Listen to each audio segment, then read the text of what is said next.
Hey, Sierra Alpha, when you pass the bridge southbound, you'll be a mile clear of the fire zone. So from the bridge, your restrictions canceled. This is Kelowna Airport, located in the Okanagan Valley in British Columbia, Canada, and it is being devastated by forest fires. In fact, there's a whole bunch of restricted airspace on our approach that they're using in order to fight these fires so it doesn't burn down the city. We have limited time to land the airplane, so a visual approach is our only option. Let's go. I'm Evan, and I've been flying airplanes since I was 14 years old. Being a commercial pilot in the Rocky Mountains is incredible and has led me on some very wild adventures. My mission? To share with you my love for aviation, the outdoors, and all the things I've learned along the way in hopes of inspiring the next generation of adventurers and adventure-seeking pilots. If you're new to the channel, then cheers, don't forget to like and subscribe, and as always, welcome aboard. Sierra Alpha, when you pass the bridge southbound, you'll be a mile clear of the fire zone. So from the bridge, your restrictions canceled. Roger. Roger that, Sierra Echo Alpha. Okay, and I got the bridge there. Okay. Now, air traffic control told us we can't descend until we're past that bridge in order to avoid this restricted airspace. Forest fires are devastating the Kelowna area, and it prevents us from flying this approach because the initial approach fix at AMBAT is actually right in that area where that restricted airspace is. So instead, we're gonna have to fly a visual approach to find the runway, which is runway 34 at Kelowna Airport. And just in case you're wondering, this is the circling minimum as depicted on the chart, but we're not going to be flying to these minimums because we are just doing the visual approach.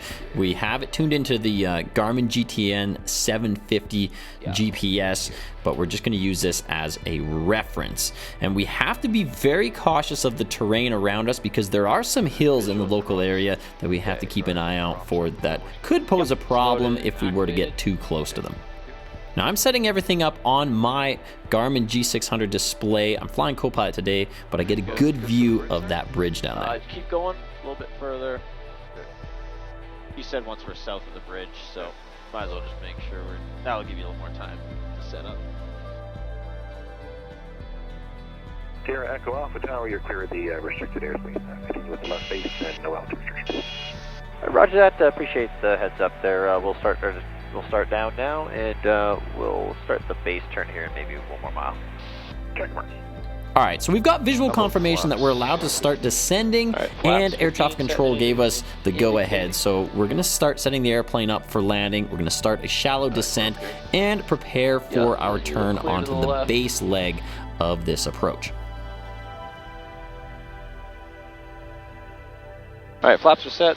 15 degrees for now, and if you want full flaps, you just let me know. Okay. We'll grab the gear. See the airport over there? Oh yeah, I got it. Lots of room. Great. Lots of room. We've got the airport in sight, we've got good visibility, we have good cloud ceilings, we have no clouds in our way on this approach, and we're just turned on to base leg now, so I'm gonna give air traffic control a call. I guess we could tell them we're left base. Hey, Tower, it's Sierra Echo Alpha. We're just on the left base now, runway 34. Sierra Echo Alpha, thanks, number 1, runway 34. Check that number 1 for runway 34. Okay, here comes gear. All right, gear's coming down, high pressure lights on, unlock lights on. So this is my BB Gumps check, belts, brakes, gear, undercarriage, mixture prop, switches. Okay, 3 in the green, gear's down, lights as required, prop sync is off. And I do this checklist in addition to the actual aircraft checklist every single time. Prop levers forward, yep. Cabin diff pressure, yeah, I can feel it now, we've got to be pretty close. Yeah. Autopilot off, gear 3 green. All right. Belts, brakes, off, gear 3 green, none in the mirror, mixtures, props, and switches all set. Roger that. So there you go, that's me doing my BB Gumps check, pre-landing check again. Good. I always do it at least twice in addition to the actual aircraft checklist. Got lots of runway, so. And speaking of runway length, this is the diagram of the airport. Runway 34 is what we're going to be landing on at Kelowna Airport. We have about 8,000 feet of usable runway, which is plenty. In fact, we'll probably want to land a little long, eh? Yeah, so our exit's at the end at Foxtrot. Echo Alpha, direct the threshold if you like, the clear to land runway 34. Roger, William, direct the threshold, clear to land 34. Sierra Echo Alpha, thank you.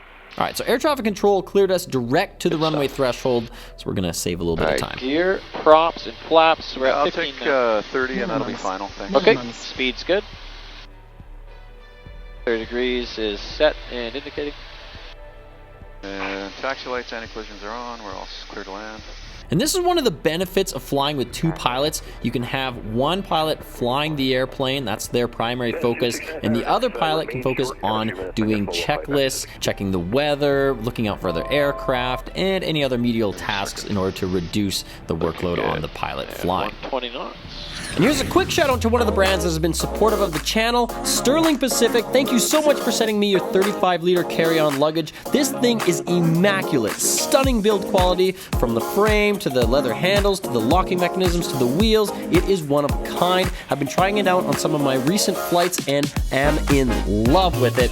Very beautiful piece of luggage, absolutely stunning. So I look forward to using it on all my future travel. Check them out, Sterling Pacific.